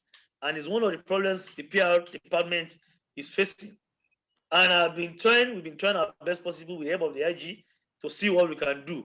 And that's why we are professionalizing our ideas. Starting from charge room. A charge room of the police must be like a reception of any corporate firm. If I come to your company, you treat me badly, I turn back. If you get to charge room, that is counter. Let me use the local word. Counter. The reception you receive at the counter must be superb. But you notice that most of our DPOs, they put drunk there. Condemned ones that are stubborn. they will not bring them to the counter, contrary to our perception in public relations. And we have been fighting this. No. You notice that when you go to the station, it's the door you see that opening gate for you. They say, I won't put him out. I'll punish him. Oh, I'll be in charge of counter. I'll be in charge of. But no. The charge room of the police must be our own reception, where you receive people, you give them good impression. The men on the road, they cause problem for us. These are people you meet on daily basis. They cannot respect you because they believe they're on uniform, they have the AK-47 rifle. They misbehave to me the way they do to you.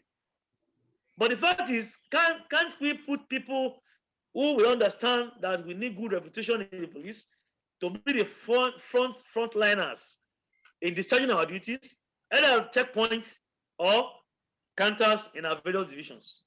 A case of rape was reported at charge room. The people in the charge room, they were so useless that they were laughing at the victim or survivor. That one felt bad.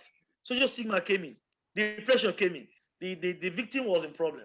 They ran to my office. I asked why. They were laughing at the person. Then immediately we told them that no, all cases that have to do with domestic violence, gender, family, forever, should go to JWC. And JWC offices in the command must be manned by women. In fact, mothers that will have the feelings that if my daughter is raped, I know what it is to me. Not that I want to be at the mercy of one big man that, oh, I like me, well, let him be the OC gender. Either as a man or anybody. If you are not a mother, you are not a woman, you should not be the head of JWC. Because the cases you are attending to, they are sensitive cases. They have to do with family, mother, ladies, and the likes. A man in charge of such an office will bastardize everything. We will not have any good report. So again, Andy, you can see that the problems are so much. And one by one, some of us are in public relations. We have identified some of this problem. We have advised the Inspector General of Police how to specialize, operationalize some of these offices in the police. We need it. It's not that we've trained people, gender, NGOs will help us to train people to be in charge of gender-related issues. Then after 2 months, the DPO will say, I don't like her. Go. It should not supposed to be so. Let us ask experts in these units. These are the things why people don't have trust in us. If you tell somebody to handle a case, I'm in PR department in my life. I know how to handle media issues. I know how to handle my crisis management or whatever. So if I go to operation, I will not be as good as this. But the fact is, let people who want to be in these units be in the unit. And thank God the IG is doing it. We are operationalizing things in the police. We have experts in units of the police now. If you're in the PR department, nobody can remove you anyhow. It's not possible. If I leave today in Lagos, I can assure you I will go to another PR office I want, except the IG decides otherwise. So the people in gender unit 2 now, they are there that once, if you leave Alakuko or you leave Etiosa or you leave Aja as OCJWC, be rest assured that you still go to another office as OCJWC. We have a deputy commissioner in charge in Abuja that is monitoring them. So these are things we want to do. That when we have experts in these units, when you encounter them, they will treat you well. Everything will be fine. Gone are the days that you just want to treat police like the way it used to be. No. So this is what some of us have been trying to do. Not only to come on here and be blowing grammar that love us, police is your friend. No. We want to match our words with actions. Let people see clearly that this is the reality on ground. So help us to so many areas. Recruitment, I've said it. Training, some of you too, that God has blessed you in our society. Ogamnandi, Mr. Balogun on the lines who are there, Mr. Frank, all of you can come, organize training sessions for them. You can pick a unit anywhere, either on area command basis, the headquarters basis or divisional basis. People go there, tell your DPO you want to train them for this. We'll continue to train them. We have many of them who are not supposed to be in the job in the first instance because of this new age. I don't think I should see a policeman that cannot read and write. That's where the problems are for you. It's worrisome. So we need to, well, we have them already. We can't just send people away because they cannot read and write. No. The fact that what can we do to improve their services? Collaborate with the police. We won't say no when you come to us. Collaborate with us. When our services are good, we have good service delivery, the trust will come. It's a natural thing. The trust will come. You present the case today, the case is done properly. You have you're very good. you see, say, you speak good of the police. But if you go today, you have a case and they're saying, "Oh, bring money," before you do your case. As complainant, you have spent hundreds. You'll be tired. You won't go again. How do you have a trust? There won't be trust. But we believe that when the services are okay, the trust and confidence will come back, and we're going to have a perfect system. The police will be a very good one. I still believe we have hope. I'm optimistic. I have hope. I still have almost 16 or whatever years to go in this job. I know I have hope. And I think with all of you, we can still put things around together to overhaul the system. Yes, thank you very much. Dr. Balogun, you won't have two questions. Every question. I'm not gonna ask question. I'm just gonna make some comments. And first, to thank CSP Muiwa for all he's doing. We invited him to our event, and he was there. We thank you for that. That shows commitment on ensuring that all the things that he wants to achieve in the police are achieved. We want to promise our commitment to support you as a body. I'm going to engage Nnamdi, and we'll come back to you on some of the areas you want us to help intervene in the police, and we will. In our community here, we're doing a lot with the police. We are currently building a police station. After the NSAS, burned down the police station, our community, we're putting up a police structure for them. We provided a vehicle for the police in our community. So we will see what we can do to support your initiative as individual companies and as a body. Thank you very much for all you do. Yes, sir. I'll just mention that police also needs to focus a lot on technology, and I'm sure it's what CSP can push forward with this team. Thank you. It's not a question; it's a comment. All right, thank you, sir. We have two questions Afolabi, before we round up, just give me 1 or 2 minutes. Yes, I'll come back to you, sir. I just want to quickly read out two questions, an anonymous question from our attendees. The same person sent it twice, so it makes sense to read it out. So the first question is, how do we get the direct contact of senior operative? And how are we sure that the so-called superior are trustworthy? The second question is, the issues of cementing relationship between police and citizen is all on communication and on continuous interaction, but we are not seeing action. So these are the two questions, sir. CSP Muiwa. Well, like I said, the issue of trust, I've explained that a lot, and there are so many things you can do. We have been encouraging our senior officers, DPOs, area commanders to be accessible. That's one thing. Because we have noticed that to get many of them in their various offices is a problem. So we have encouraged them to be accessible. Once they are accessible, people will get close to them, and they'll be very, very close. When you are close to someone, you'll be able to assess him and pass the judgments. Many of our officers on the field are not so accessible. And that's what the Commissioner of Police is saying, that their doors must be open to people, talk to them, relate with them, so that we can do what we should do right. And the contact, I think I'm going to send the contact to Afolabi or anybody later so that they can share. There's a telephone directory of all senior officers and DPOs, area commander. We have 110 DPOs in Lagos, 14 area commanders, almost 50-something sections. But the prominent ones are going to be released to you. I will give it to send to Afolabi so that he knows how to share to everybody. Yes, and the second question, what was it? Please remind me, Afolabi. He said, getting in touch, the fact that police is your friend, police is accessible, is out there, but in action, what you get is the opposite. Okay. Like I said, I said it when I was responding to a question from Mr. Nnamdi, that we want to match our words with our actions. Majorly is the job of admin office and public relations to advise appropriately. What we're trying to do now in the police is to reactivate public relations units the way it is done.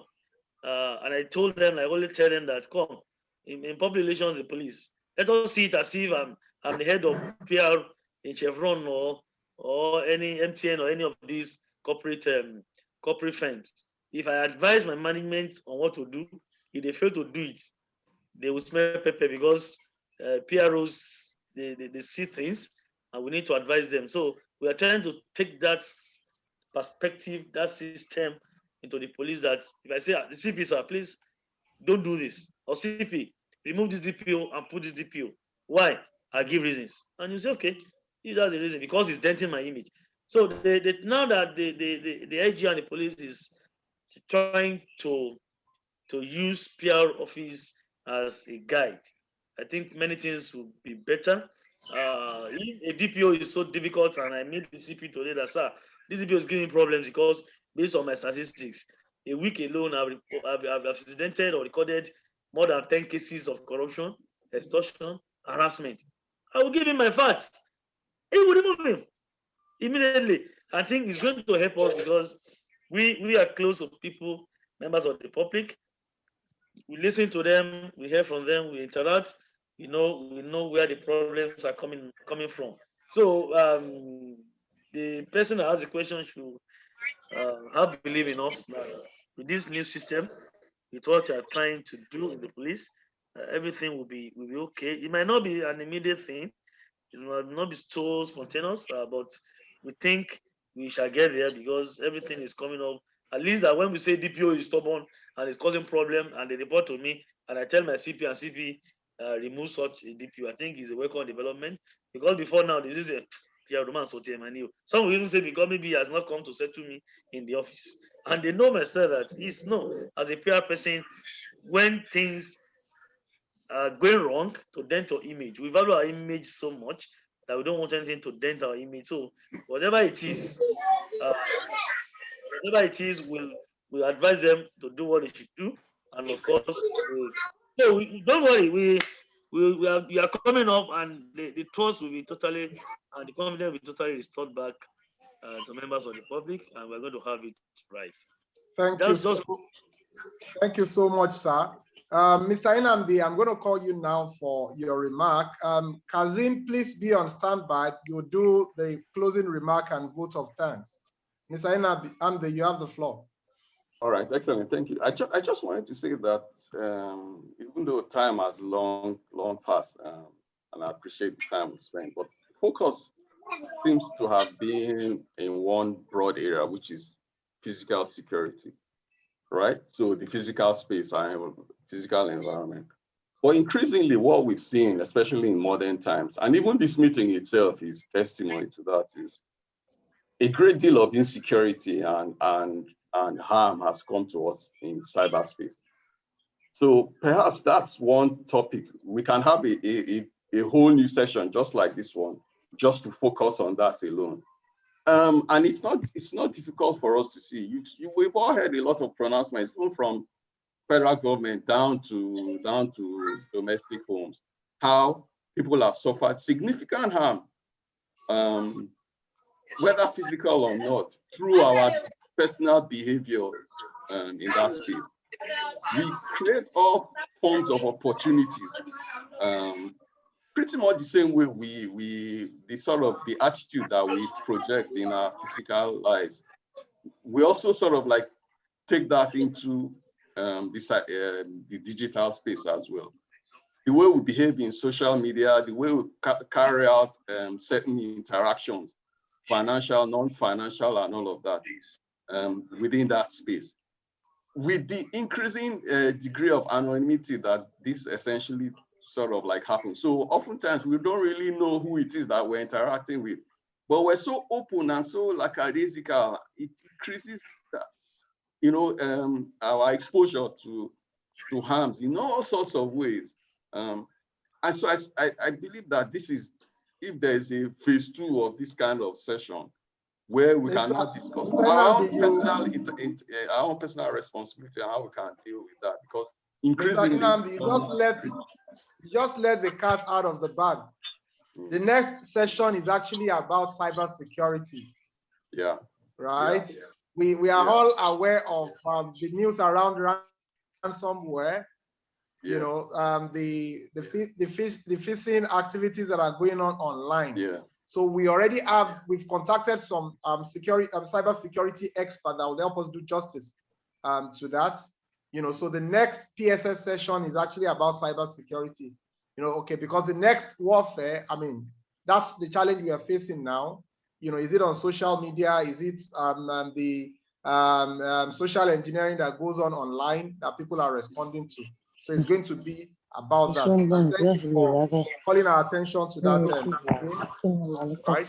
So, Kazim, you have the floor now. Thank you so much, the speakers. Firstly, from Dr. Balogun, the CSP, and Mr. Nnamdi Midley. Thank you so much for a beautiful presentation. And we thank VTech West Africa for the enlightenment and carrying us along in terms of what we need to do when it comes to security. But I want to say two things before the book of start. The first one is to CSP. I think we are looking forward to a day where the public. Kazim, you're not audible, Kazim. You are not audible. I'm not audible. Yeah, you need to speak louder. We can't hear you. Are you clearly now? Well, a little bit, but go ahead. Am I clearer now? Yeah, better. So what I'm saying is that we are looking to a time where I think for Mr. Nnamdi, another part of his voice that is coming up here. Okay, great. Okay, so what I'm saying is, so the CSP, I said we are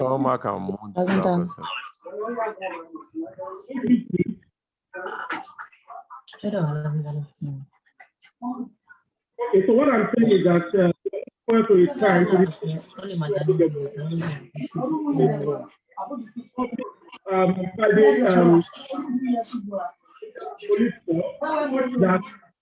we can work together.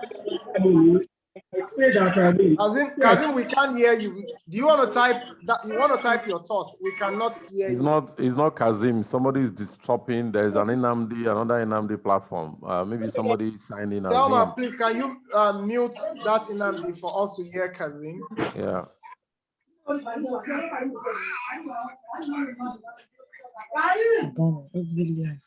Either she mutes or she takes the person out.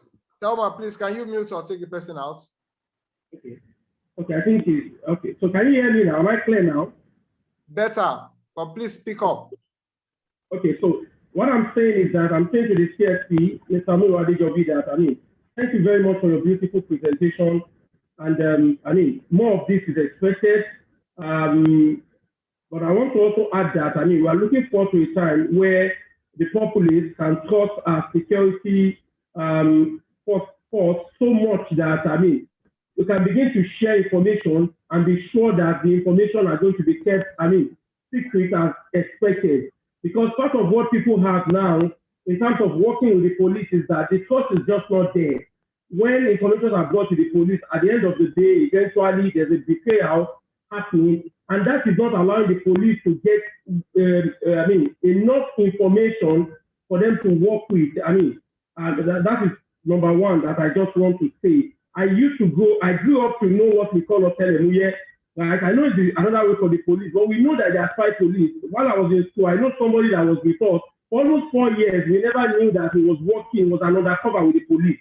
We got to know much more later after we graduated from the university. A lot of these are not really happening again, and private entity also want to be part of the police. They don't have to be known. They don't have to be put on your uniform, but they can share information with the police, and the police will really be able to be much more effective. The second thing, I think Mr. Engineer Dr. Balogun spoke about that, which is, police have to step up, their game in terms of working with modern technology trends to be able to prosecute, their cases and all that. As it is now, if you go to the police station, a lot of times you see CCTV there, the CCTV are not working. Other gadgets that are installed are just not working. Even the people that are found there cannot even operate it I mean, as a security expert, sometimes I even Kazim, thank you. I think your thought, has been captured. CSP Muiwa spoke to it earlier, but he probably might want to just quickly reiterate what he said. He gave the instance of one Baba that called him for police intervention, right? And the police responded, which he personally saw to. Surprisingly, the Baba in one of the community engagement went about bragging that I called Muiwa and all those boys have been picked. Interestingly, some of those boys heard the Baba and the Baba was dealt with. So the challenge we have that gives the impression that police cannot be trusted with information is not entirely a police problem. It's a two-way thing, right? So CSP responded to that. On the technology side, that's a very valid point, and I'm sure the CSP will take that feedback very seriously, that fighting crime these days, has gone, we can't even say digital anymore, has gone AI, has gone machine learning, right? You can't go to the war of malware, the war of atomic bomb with Shakabula. That would not solve the problem. So it's important for us to upgrade our system. The CSP will take that back. This was meant to be a 1.5 session, and it's 1 o'clock already. The CSP, like he mentioned, is in another engagement, and I don't want to hold him further than the scheduled time. I want to specially thank all the panelists. Mr. Nnamdi, I need to again personally apologize, apologize publicly that CSP Muiwa confirmed to you that we were constantly in touch, but there was a mix-up engaging Mr. Nnamdi. Again, publicly in front of everybody, I'm apologizing. No Engineer problem. MKO Balogun, that name is very special. Thank you so much for your time. We appreciate you more than you can ever imagine. CSP Muiwa Adejobi, you are doing a wonderful job. We appreciate you, and we sincerely hope that the assurances we got from you today, we will see it in action. At the beginning of my statement, I emphasized that, we all go to bed with concerns about security. We have nightmares, we wake up to it. It's only when we have that sense of security that we would come out openly to say that the police is doing a fantastic job. And we hope that that will be in a very, very near future. Thank you all for your attention. This is a continuous webinar series. And like I said, the next session is going to be about cyber security. Mr. Nnamdi, I would have conversation with you when we are making preparations towards this. Thank you all for your time. Thelma, you want to give a final remark? Let's see your beautiful face. Thank you. Sir? Where Thelma, are you? we have not seen your face. You're the only person we've not seen. So my face. In the spirit of disclosure, we want to see you as well. Okay. Okay, thank you. Here I am. All right. Thank you, everybody. And thanks to all our attendees and special guests. Have a wonderful weekend. You too. Thank you. God bless. Bye. Thank you.